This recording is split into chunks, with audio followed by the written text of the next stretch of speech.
She kicked open the doors for virtual women everywhere.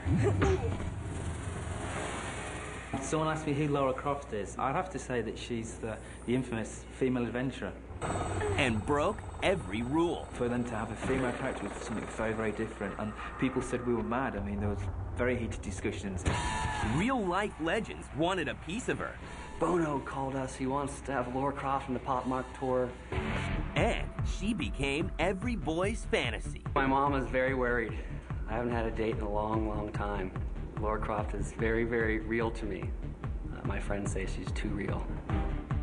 Her beauty caused a backlash.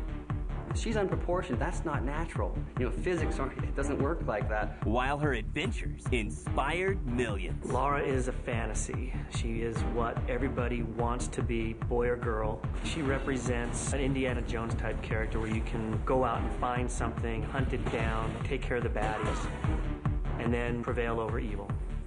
This is the story of a sexy, kick-ass character who became a virtual goddess. Prepare yourself for Lara Croft. Don't you think you've seen enough?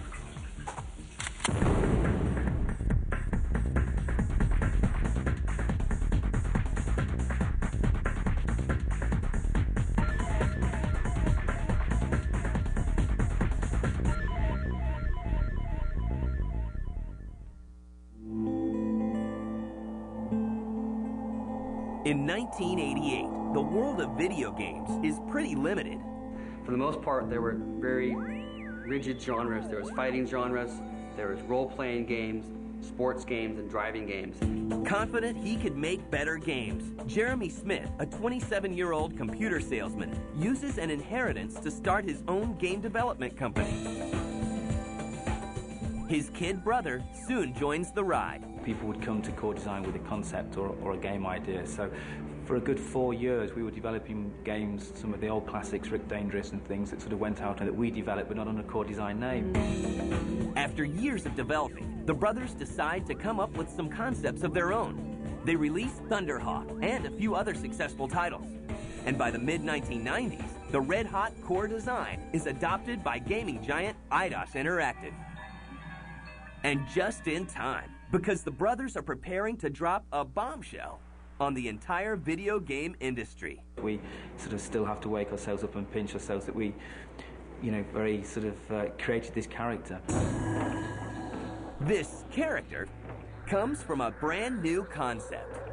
For the most part, the landscape of gaming was more the same, meaning it was more of what people had been accustomed to from the Nintendo Super System and the Sega Genesis. People keep forgetting this is the one that established 3D character-based action-adventure. This is it. There were lots of what we'd call first-person character games around where, you know, you just the eyes of the character, you don't actually see the body of the character.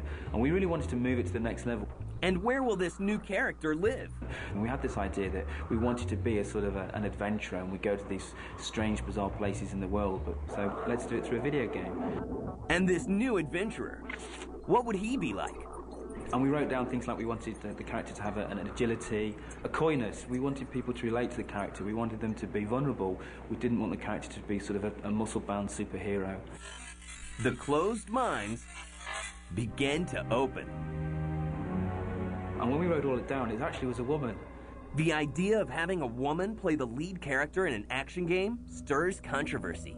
We were very conscious that up until then, 95% of the game-playing public, you know, sort of 7 years ago, were male. And for them to have a female character was something very, very different. And people said we were mad. I mean, there was very heated discussions. Very revolutionary. And it was extremely risky at the time. Nobody realized what the impact would be on the game. A young graphic artist at Core is given the lucky assignment of creating this female heroine. Keep in mind, the person who created Lara Croft was an 18-year-old boy from England. And like any 18-year-old boy, he has some images of women that, you know, pop up in his mind. And those looks are raising eyebrows, questions, and much, much more. And I get asked the question a lot, you know, proportionally, why does she look like she looks? It's done for a reason, and that reason being that, you know, proportionally she's drawn like that so that actually people notice her features. And boy, do they notice. If we made her waist a little bit larger, she just looks like a cylinder. She looks like, you know, you don't notice anything. But this babe is more than just a smoking body. This character being a sort of a gymnast, an athlete, that was something that we wrote down in this paper. We wanted this person to be able to jump large gaps. We wanted to have that fluidity and slinkiness, really, in how she moved. Every hot-bodied virtual female ass kicker needs a good name. How about Lara Croft? We thought it'd be far more attractive for the American people to pay an English character as opposed to an American character. So we changed the name to Lara Croft. We thought Croft was very sort of upper crust British. Lara Croft is an heiress who turns her back on high society to explore archaeological finds across the world. The game, named Tomb Raider, offers a beautiful character set in a world of true 3D thrills.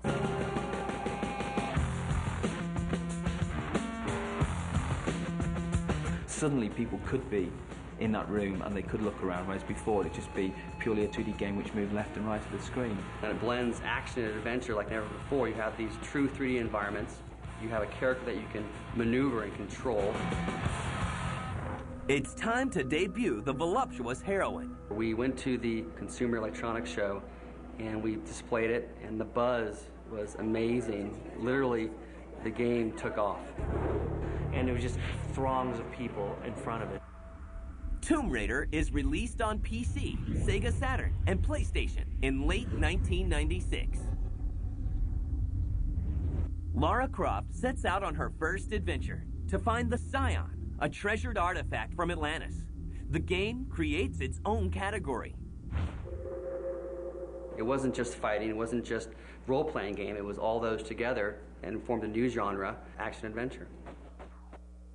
Core was successful in being able to not only position the camera behind Lara Croft as she runs to give these beautiful panoramic cinematic views.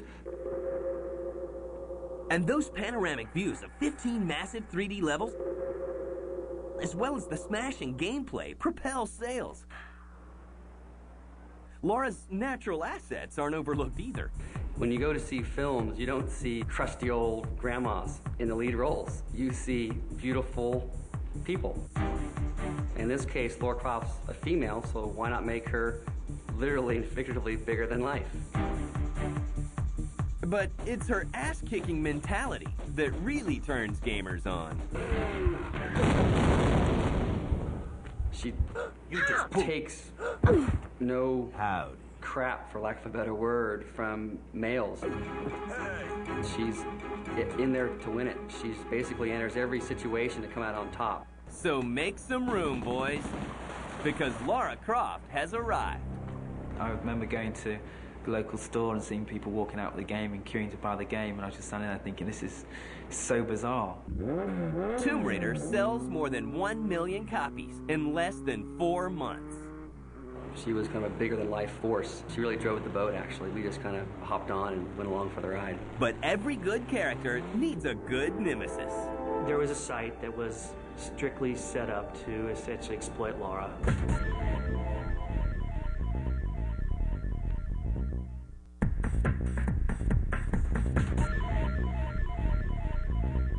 By January 1997, Lara Croft, the tough and sexy heroine of the Tomb Raider video game, has battled her way through controversy to find a spot at the top of the sales charts worldwide.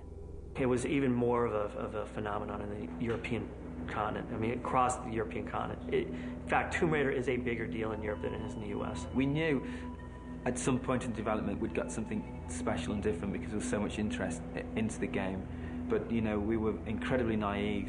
Lara is an unexpected breakthrough. We were way undersupplied at the time. It took us forever to get back into stock. We just didn't know what the consumer was going to demand on this.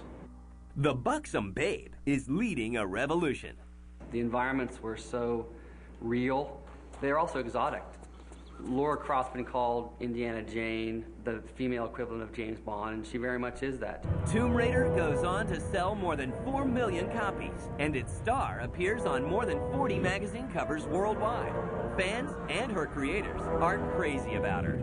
People ask questions about her like she's real. They want to know where she is, where does she take vacations, where does she go away, what does she do in her spare time. My mom is very worried.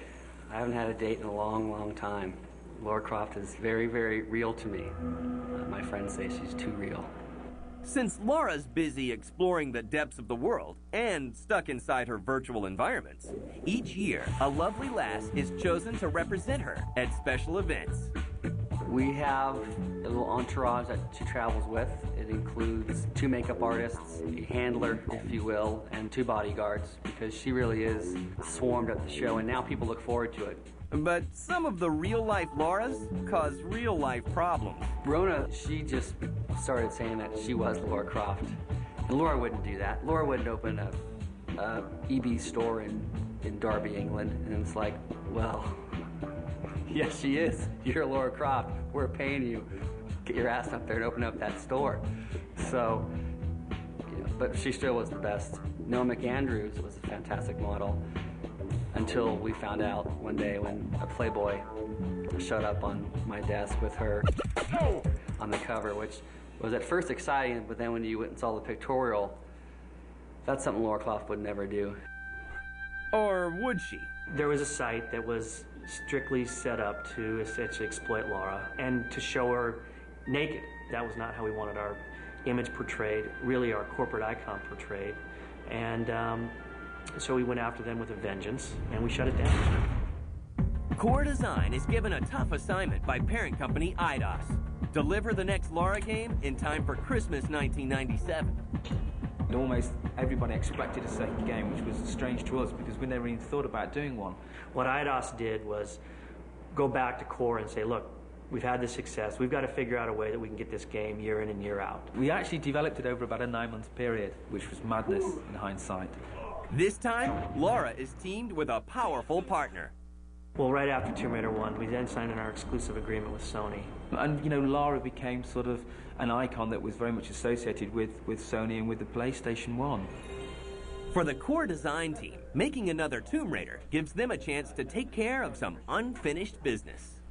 There was so much that sort of ended up written on that sheet of paper that was there through the development that didn't make it into this game. For the first time, the mystery behind Lara's missing locks in Game 1 is revealed. We had the ponytail in through all the development in the original game, and we just couldn't get it to work properly. It just would come through a body, go through a backpack. Miraculously went from having this long, lovely ponytail to sort of having a bob. Tomb Raider 2 is ready for the 1997 Christmas rush. They wanted her to have more purposeful sort of missions, to be fighting against something. In the new game, Lara races from Tibet to Venice to keep the Dagger of Xi'an, an ancient icon possessing great powers, from falling into the wrong hands. Her motivation was the challenge. Very, very alike to Indiana Jones. It wasn't financial, it was none of that. You know, we always said she was very financially well off from her background, from her breeding. So her challenge and her motivation was really the buzz of the experience. Along the way, she must battle sharks, eels, killer Dobermans, warrior monks, and crazed cult members. And Lara's the only character that could sort of save the world. With the new game comes a new wardrobe.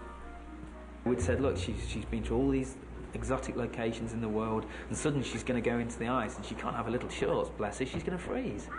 So we looked at, you know, the bomber jacket and different things that we could dress her in, but that was still in character.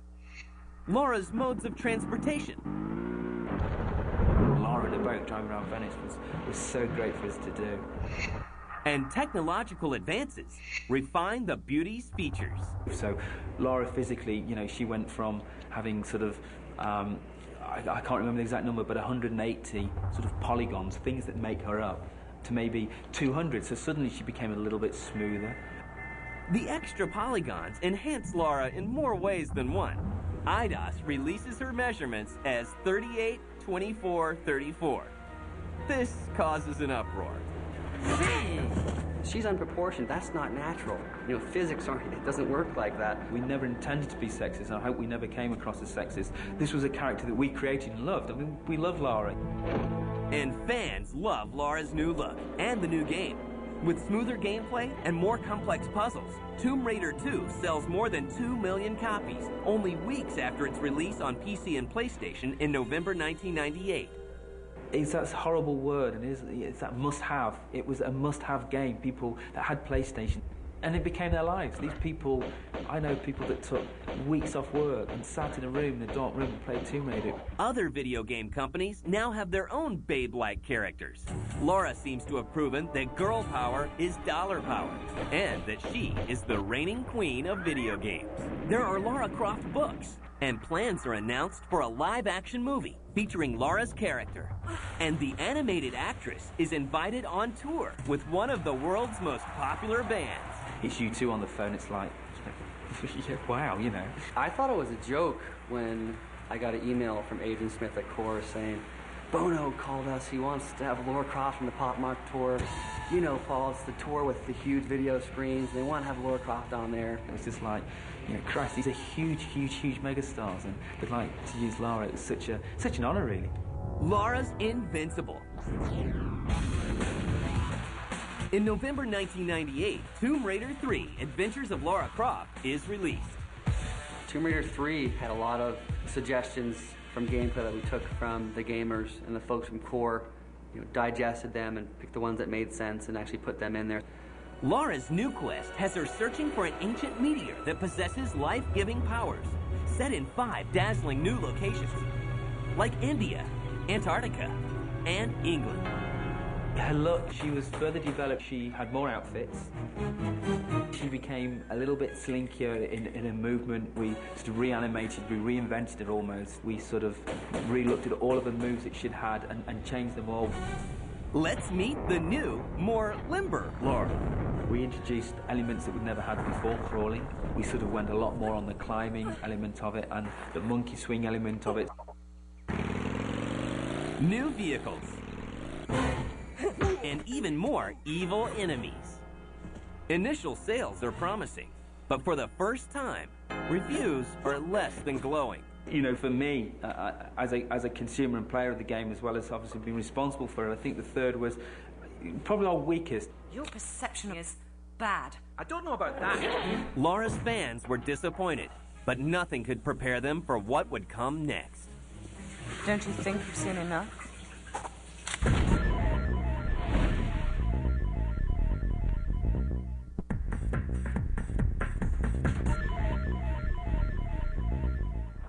By January 1999, the Lara Croft video game franchise is a goldmine.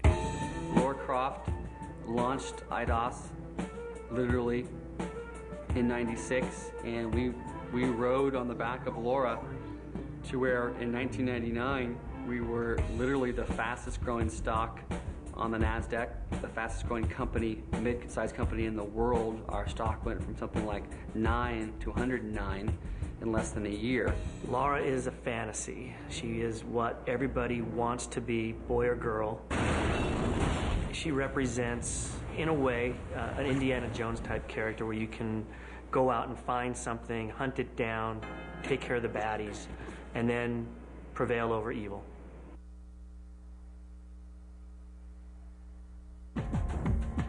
Eidos stock is soaring thanks to strong Christmas 1998 sales of Tomb Raider 3. Soon after, however, sales of the new game begin to slow. We created very large environments, and we didn't guide them through enough. I think in hindsight, when we look back now, we gave them a key and we said, ha, go and find where you use this key. We didn't tell them, and they'd have that key for hours, and they couldn't find where to use it, and it almost became frustrating. So when Tomb Raider 3 came out, how are you going to be able to continue those rates of sale with other games? So we purchased companies, or we put other games in development, but nothing had the same impact as Tomb Raider. So you go back to Core and say, well, we need Tomb Raider 4 now. Tomb Raider: The Last Revelation is released for Christmas 1999, but Lara's fans are more than frustrated by the fourth game. I don't think anybody was happy with the game at the end of the day. We felt our results could have been better. We were asking way too much of the team, expecting them to be able to put these types of games out year on year on year. We said, look, we've been everywhere. We've been into London, we've been into sewers. Let's get back to Tomb Raider. Let's go back to Egypt. Let's go back to where we started. But for Lara, going back to her roots will be her last adventure. She finally meets her match in an Egyptian tomb. So we came up with the idea of killing her off. Quickly, girl, before it collapses around you.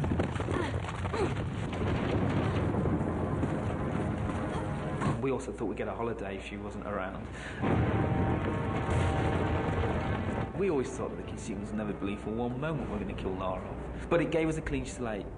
Although sales for the shocking sequel don't reach earlier records, Lara's fans do show up to bid her a final farewell. Everybody can say, well, it wasn't that great a game, but then you look at Tomb Raider 4 and it still sold multiple millions of units. So it couldn't have been that bad. You know, the end of The Last Revelation was an important sort of milestone for us because that meant that the next generation games were being developed and being worked on. For years, the debate has raged over which actress will play Lara in the long-anticipated feature film. And the winner is... What was the most gratifying part for me is seeing Angelina Jolie portray those exact same qualities. You know, Angelina herself is like that, from what I've heard, but she certainly portrayed Lara Croft in that way, that she was kind of a take-no-prisoners gal, and that's Lara Croft. In a pleasant surprise for fans, Lara rises from the dead in December of 2000 for the release of her next game, Tomb Raider Chronicles. We had sort of no intention of doing the fifth game, but it sort of meshed in with the development process, and we sort of had two teams. One team that were very focused on next generation at that point. We had this idea. There were a few loose ends we wanted to tidy up. To the study, gentlemen, where we may pontificate over the day's disheartening events. And we did it as a flashback. We thought, let's Indeed, my friend. let's go and do that whole sort of, you know, flashback thing with young Lara. This place gives me the creeps. There were holes in the Lara history which would never filled. So you saw Lara as a 16-year-old, where she met this character Von Croy, who was her sort of her mentor. You must stay close and follow my instruction. Plays a fairly big part in Next Generation. Dead or alive, the games keep coming. A new Lara Croft game is announced for November 2002.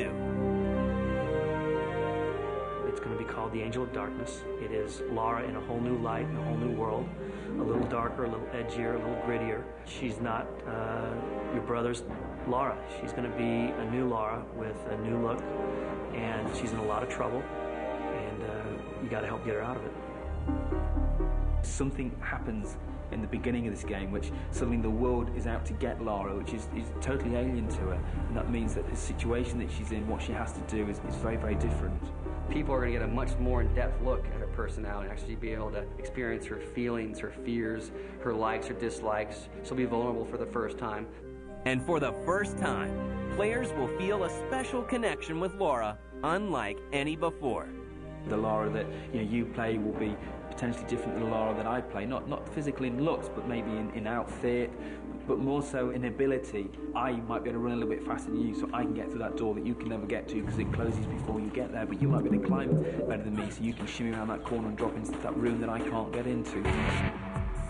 So the ponytailed heroine lives on, at least in some sort of alternate universe, and in the hearts of fans worldwide. What does Lara represent? I think somebody that really knows her mind. She really has a zest for life. Lara Croft was not only a video icon, she was the digital diva and still is for all of computer technology. Even today, we've seen lots of the games come and go. They're always going to be the next sort of Lara Croft replacement, and still today she reigns supreme.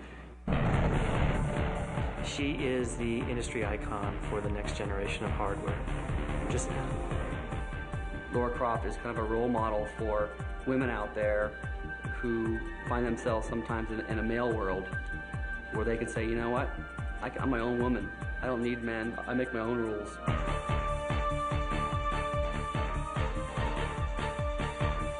Miss Croft. Give a girl a break.